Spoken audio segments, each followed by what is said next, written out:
ನಮಸ್ಕಾರ ಎಲ್ಲರಿಗೂ, ಹೇಗಿದ್ದೀರಾ? ಚೆನ್ನಾಗಿದ್ದೀರಾ ಅಂತ ಭಾವಿಸ್ತಾ ಇವತ್ತಿನ ವ್ಲಾಗ್ನ ಶುರು ಮಾಡ್ತಾ ಇದ್ದೀನಿ. ಇವತ್ತು ನಾನು ನಿಮ್ಮ ಜೊತೆ ಭೀಮನ ಅಮಾವಾಸ್ಯೆ ಬಗ್ಗೆ ಮಾತಾಡೋಣ ಅಂತ ಬಂದಿದ್ದೀನಿ. ಪ್ರತಿ ವರ್ಷ ಈ ಹಬ್ಬ ಬಂದಾಗ ಸಾಕಷ್ಟು ಜನ ಆಚರಿಸ್ತಾರೆ. ಆದರೆ ಈ ಪೂಜೆ ಯಾಕೆ ಮಾಡ್ತಾರೆ, ಇದರ ಮಹತ್ವ ಏನು ಅನ್ನೋದು ಹಲವಾರು ಜನಕ್ಕೆ ಗೊತ್ತಿರೋದಿಲ್ಲ. ಅದಕ್ಕೆ ನನಗೆ ತಿಳಿದಿರೋ ಮಾಹಿತಿಯನ್ನು ನಿಮ್ಮ ಜೊತೆ ಹಂಚ್ಕೊಳ್ಬೇಕು ಅಂತ ಅನ್ನಿಸ್ತು.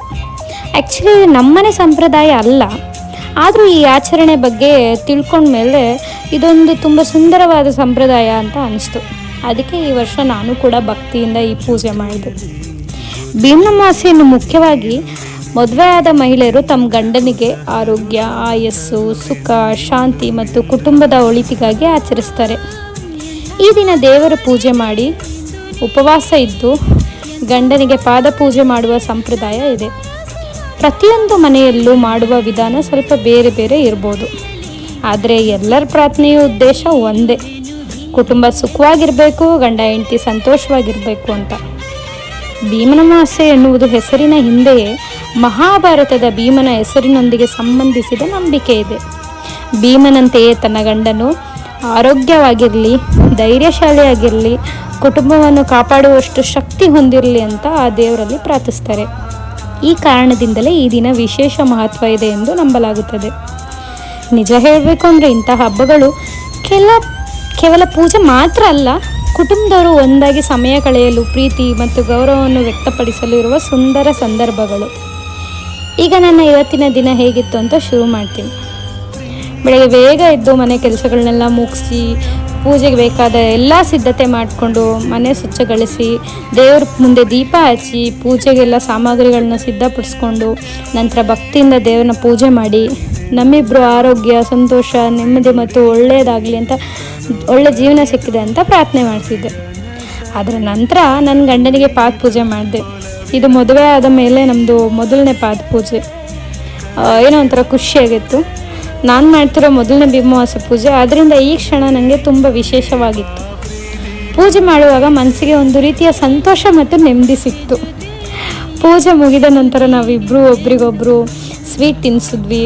ಆಮೇಲೆ ಸಣ್ಣ ಕ್ಷಣ, ಬಟ್ ತುಂಬ ಸಂತೋಷಪಟ್ವಿ.